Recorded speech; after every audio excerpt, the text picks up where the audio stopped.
आज हम लोग इस लेक्चर में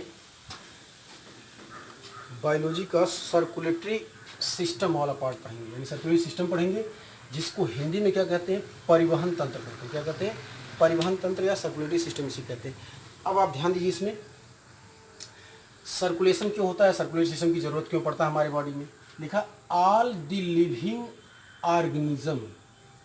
ध्यान दीजिए, सर्कुलेटरी सिस्टम की ज़रूरत इसलिए पड़ता है, जैसे हम लोग भोजन करते हैं या हमारा जो एंडोक्राइन ग्लैंड जो हार्मोन का सिक्रेशन करता है, या जो digested food material, undigested food material, तो इन सब का एक स्थान से दूसरे स्थान तक ये ट्रांसपोर्टेशन का काम करता है। क्या करता है? ट्रांसपोर्टेशन का काम करता है।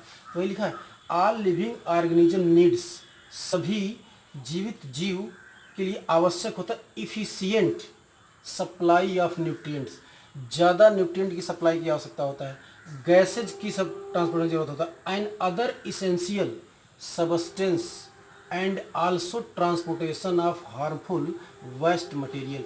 यानी सभी जीवित जीव के लिए आवश्यक है supply of nutrients, gases, other essential substance and also transportation of harmful gases. इन सबको एक स्थान से दूसरे स्थान तक ले जाने वाला कार्य कौन सा सिस्टम करता है? परिवहन तंत्र करता है हमारी बॉडी में। ठीक। अब ओरिजिन, इस सर्कुलेटरी सिस्टम की जो ओरिजिन है मीजोडर्म ऑफ इम्ब्रियो, इम्ब्रियो के मीजोडर्म से बना है। किससे? इम्ब्रियो के मीजोडर्म से। अब एंजियोलॉजी क्या है? Study of blood vascular system, विज्ञान की वह शाखा जिसमें ब्लड वैस्कुलर सिस्टम का अध्ययन किया था, उसका क्या था? एंजियोलॉजी। अब एक शब्द आता है विलियम हार्वे, ये फादर ऑफ एंजियोलॉजी तो हैं, लेकिन साथ में उन्होंने क्या कहा था? He called heart as pumping station of body. Heart जो है पंपिंग बॉडी का एक स्टेशन है जहाँ से पंप किया जाता है, पंपिंग स्टेशन ऑफ बॉडी। अब देखिए टाइप्स ऑफ सर्कुलेटरी सिस्टम, ये ओपन सर्कुलेटरी सिस्टम और यहाँ पर है क्लोज्ड सर्कुलेटरी सिस्टम। ध्यान रखिए। अब ओपन सर्कुलेटरी सिस्टम क्या है? ध्यान रखिए, जब हार्ट से ब्लड फ्लो करके किसी साइनस में जाकर खुल जाए या किसी कैविटी में जाकर खुल जाए और फिर बाद में हार्ट में जाए, तो उसको कहते हैं, ध्यान दें, जैसे आप ये हार्ट है, हार्ट से अगर ये आर्टरी के द्वारा, फिर कैपिलरी के द्वारा, फिर वेन के द्वारा, फिर हार्ट में पहुंचता है, ये तो क्लोज टाइप हो गया। ध्यान रखेंगे आप। हमने कहा अगर हार्ट से ये आर्टरी के द्वारा कहाँ चला जाता है? आर्टरी के द्वारा, उसके बाद आर्टरी से कहाँ चला जाता है? वेन में चला, सॉरी, आर्टरी के द्वारा जो है आर्गन में चला जाता है, आर्गन से ऑक्सीजन को दे देता है, और यहाँ जो है अब वेन ले जाता है और पूरा इम्प्योर ब्लड इसमें हार्ट में। तो देखो, जब हार्ट ब्लड को पंप कर दे आर्टरी के द्वारा, किसमें? आर्गन में, और आर्गन में जाकर के ब्लड जो है ऑक्सीजन को दे दे और CO2 को ले ले और ब्लड इम्प्योर हो जाए, और फिर अब वही वेन में आ जाए, और ब्रेन से देता वही है जहाँ पर आर्टरी और वेन ज्वाइंट होते हैं। तो वेन और वेन से ब्लड कहाँ चला जाए? हार्ट में चला। इसको हम कहते हैं क्लोज टाइप। लेकिन यही आर्टरी के द्वारा आर्गन में न डायरेक्ट जाकर के किसी कैविटी में जाकर खुल जाए। लिखा है blood pump by the heart Passage through large vessels, vessel से पास करते हैं, into a large open space. Vessels इससे थ्रू जो है वो बॉडी कैविटी में या कॉल्ड ब्लड साइनसेस में। यानी अगर हृदय जो ब्लड को पंप करता हो वेसल्स के द्वारा, आर्टरी के द्वारा जाता हो आर्गन में, लेकिन आर्गन में जाने से पहले किसी कैविटी में चला जाता हो, तो उसको क्या कहते हैं? Open type of circulation. क्या कहते हैं? Open type. अर्थात इसमें क्या होता है? Tissue are direct contact with circulatory fluid, यानी जो ब्लड से टिश्यू डायरेक्ट कांटेक्ट में रहता है। ध्यान रखेंगे, ये आर्थ्रोपोडा में पाया जाता है और कुछ मोलस्का में भी पाया जाता है। अब आप ध्यान दीजिएगा, close type circulation, blood is pump by, blood जो हार्ट के द्वारा पंप किया जाता है, ब्लड इज, ध्यान दीजिए, blood is pump by the heart into closed network और ब्लड वेसल्स में। देखो यहाँ ब्लड किसमें जा रहा था? कैविटी में जा रहा था, और उसमें क्लोज नेटवर्क किसमें? ब्लड वेसल्स में जा रहा है, डायरेक्ट कांटेक्ट कर रहा है।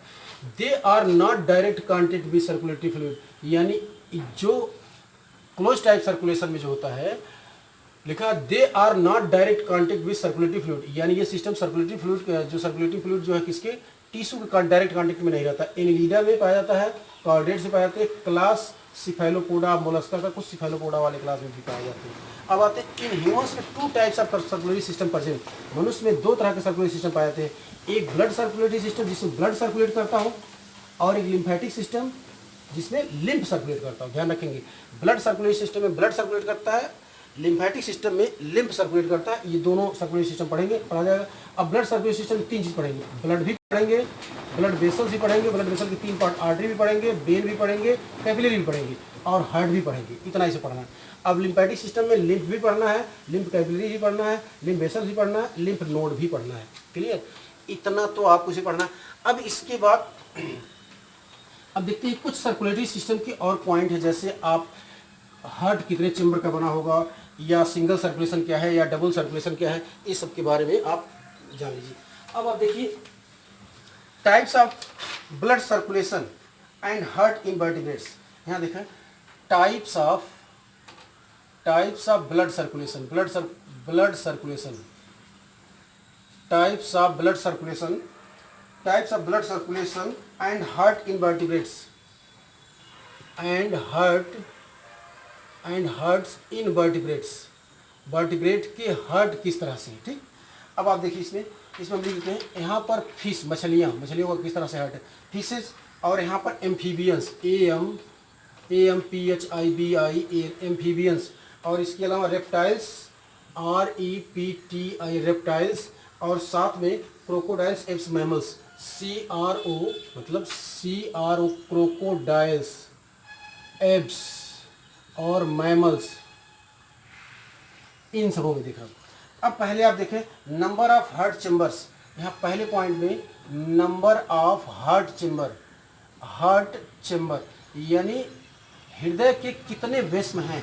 मछलियों में 2 ही वेस्म है, ध्यान रखेंगे, और इसमें 3, एम्फीबियन में 3 वेस्म है, 3 चेम्बर पाए जाते हैं, रेप्टाइल्स में 3 चेम्बर पाए जाते हैं, और इनमें कितने पाए जाते हैं, 4 चेम्बर पाए जाते हैं।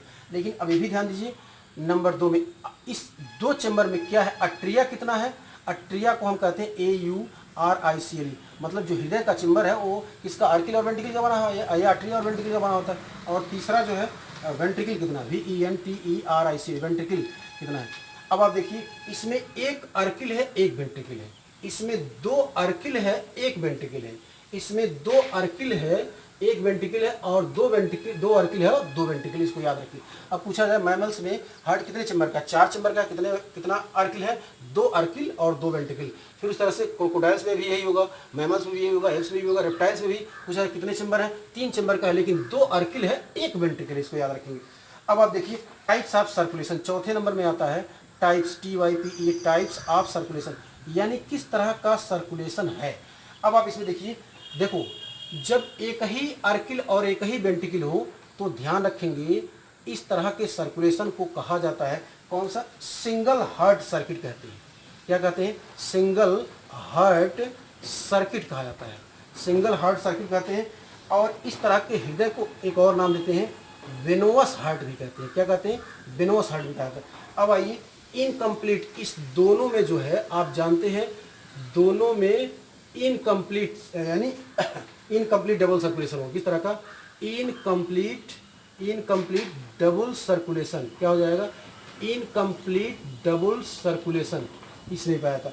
अब ये ऐसा क्यों होता है, क्योंकि आप ध्यान रखिएगा जो हमारा वेंट्रिकल होता है इनकम्प्लीटली डिवाइड होता है, इसी कारण से ऐसा होता है। अब आते हैं डबल सर्कुलेशन, इसमें जो हो जाएगा 2 अर्किल और 2 वेंट्रिकल में कैसा हो जाएगा, double, DOU double circulation, CIR circulation, double circulation. अब आप ध्यान दीजिए सिंगल सर्कुलेशन, डबल सर्कुलेशन में क्या है, देखो जब हृदय में 2 अर्किल और 2 वेंट्रिकल हो, कंप्लीटली डिवाइड हो तो डबल सर्कुलेशन। अगर एक ही 2 ही चेम्बर हो, एक ही अर्किल और एक ही वेंट्रिकल हो तो सिंगल हार्ट सर्कुलेशन। लेकिन जो एक वेंट्रिकल हो और 2 अर्किल हो, 2 अर्किल हो तो इनकम्प्लीट डबल सर्कुलेशन हो जाएगा। अब डबल सर्कुलेशन का हृदय की एक साइड में इम्प्योर ब्लड और दूसरे साइड में प्योर ब्लड अगर सर्कुलेट अल्टरनेटली करता हो तो इसको क्या कहते हैं, डबल सर्कुलेशन कहा जाता है। क्या कहता है, डबल सर्कुलेशन कहा जाएगा।